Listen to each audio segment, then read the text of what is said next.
In today's video, I'm going to teach you how to fix Facebook Marketplace Suspension 2026, step by step. First, open Facebook using either the mobile app or the website and sign into the account that lost access to Marketplace. Make sure you're logged into the correct account before doing anything else, because the appeal and account status details will only appear there. Once you're in, go to the Marketplace section by tapping or clicking the Marketplace icon. If your access has been suspended, Facebook will usually show a notice or restriction message right away.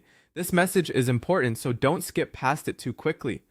Take a moment to carefully review the reason for the suspension. Facebook often explains whether the issue is related to a listing, account behavior, or a policy concern. Reading this closely can help you avoid making the same mistake again, and it also helps you write a stronger appeal if you believe the suspension was incorrect. If the option is available, tap or click Request Review or Appeal. When you submit your request, clearly explain why you think the suspension was made in error. Keep your message calm, honest, and specific. If Facebook asks for additional details or supporting documents, provide everything requested so your review is not delayed. After that, check your support inbox. You can find it by going to Menu, then Settings and Privacy, then Settings, and finally Support Inbox. This is where Facebook usually sends updates about your appeal, so it's a good idea to check it regularly while you wait.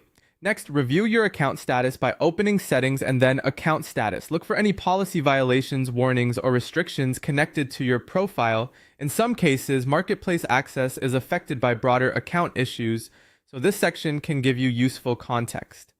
If you find any listings or posts that may violate Facebook's commerce policies or community standards, delete or edit them. Removing problematic content can improve your chances during the review process and helps prevent future suspensions.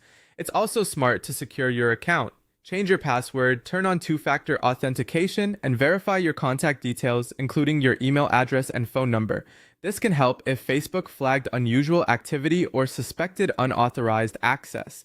You should also make sure the Facebook app is fully updated. Install the latest version from your device's app store, then restart the app after updating. Sometimes outdated versions can cause glitches or prevent certain review options from appearing correctly. Finally, wait for Facebook's decision. Reviews often take a few days, but some cases may take longer. Once a decision has been made, Facebook will notify you. At that point, you'll know whether your marketplace access has been restored or if further action is needed.